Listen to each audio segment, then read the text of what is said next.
Assalamualaikum warahmatullahi wabarakatuh. Kembali lagi di channel Segala Info Menarik. Salam hijau, salam organik. Baiklah teman-teman, kali ini saya akan berbagi bagaimana cara mengendalikan hama yang terjadi pada cabai ya, yang mengakibatkan keriting pada daun cabai. Ya, perlu kita ketahui bahwa keriting yang terjadi pada daun cabai itu tidak sepenuhnya dilakukan oleh hama ya. Tapi ada juga faktor-faktor lain yang mempengaruhi sehingga daun cabai itu keriting atau menguning. Dan perlu pula kita ketahui bahwa tanaman cabai adalah salah satu tanaman yang membutuhkan perawatan spesial. Hama dan penyakit yang begitu kompleks pada tanaman ini mengharuskan kita untuk belajar dan terus belajar. Berikut beberapa hama yang biasanya menyerang tanaman cabai ya, yang mengakibatkan daun keriting. Namun sebelum kita lanjut, silakan tekan tombol subscribe dan juga like-nya ya, agar saya tetap bersemangat dalam membuat video-video yang bermanfaat lainnya. Hama yang juga sering menyerang tanaman cabai adalah hama tungau atau mit. Ya, gejalanya itu daun seperti sendok terbalik ya, atau melengkung ke bawah. Karena tungau ini menyerang dari bawah daun ini. Ya, dalam kasus yang serangan yang cukup lama yang tidak ditangani, itu daun akan kelihatan seperti berkarat ya, seperti kekuning-kuningan. Ya, tungau ini menyerang daun-daun muda dengan cara menghisap cairan tanaman sehingga daun menjadi kaku dan menggulung ke bawah. Dan apabila teman-teman melihat tanaman cabai teman-teman tiba-tiba pucuknya mengering seperti terbakar, itu diakibatkan oleh serangan hama thrips, sehingga daun atau pucuk mudanya berguguran.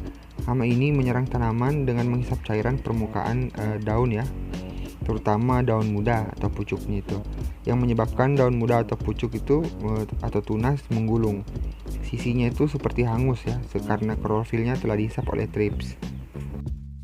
Hama thrips ini biasa mereka itu bersembunyi di tengah-tengah pucuk ya, di pangkal-pangkal pucuk daun. Ya, ukurannya itu sangat kecil ya, seperti sehelai rambut, ukuran sekitar 1 mm. Ya, dan mereka juga bisa terbang. Serangan yang paling parah yang diakibatkan oleh hama thrips ini adalah serangan yang secara tidak langsung, karena hama thrips ini adalah sebagai vektor yang membawa virus kuning atau virus mozaik. Sekian banyak hama yang menyerang tanaman budidaya, kutu kebul menjadi salah satu hama yang menjadi momok menakutkan bagi kebanyakan petani. Bagaimana tidak, akibat serangan kutu kebul ini tanaman bisa mengalami gagal produksi hingga tingkat kehilangan hasil 100%. Perlu diketahui bahwa kutu kebul memiliki efek ganda ketika merusak tanaman. Selain merusak tanaman secara langsung, kutu kebul juga dapat memberikan dampak secara tidak langsung bagi tanaman. Kerusakan secara langsung dapat menimbulkan gejala keriting daun, klorosis atau menguning, belang mozaik, serta jika serangan sudah parah, dapat menyebabkan tanaman menjadi kerdil dan bisa tidak produktif. Tidak hanya itu, kutu kebul juga akan melepaskan ekskresinya yang mengandung cairan madu, yang dimana cairan madu tersebut dapat dimanfaatkan oleh jamur embun jelaga hitam untuk pertumbuhannya. Keberadaan embun jelaga tersebut akan semakin memperparah kerusakan pada tanaman karena dapat menghambat proses fotosintesis. Ya, sementara itu dampak secara tidak langsung yang disebabkan oleh kutu kebul juga adalah ia sebagai vektor ya, penyebab virus penyakit kuning atau geminivirus. Kerusakan secara tidak langsung ini jauh lebih parah daripada kerusakan secara langsung, sebab tanaman yang sudah terinfeksi virus Gemini maupun virus mozaik tidak dapat disembuhkan. Gejala serangan virus Gemini dikenal dengan sebutan penyakit bulai ya, atau keriting bulai. Di sini saya cari aphids ya, atau kutu daun, atau serangan dari kutu daun, tapi tidak ada ya. Namun saya akan menjelaskan sedikit juga.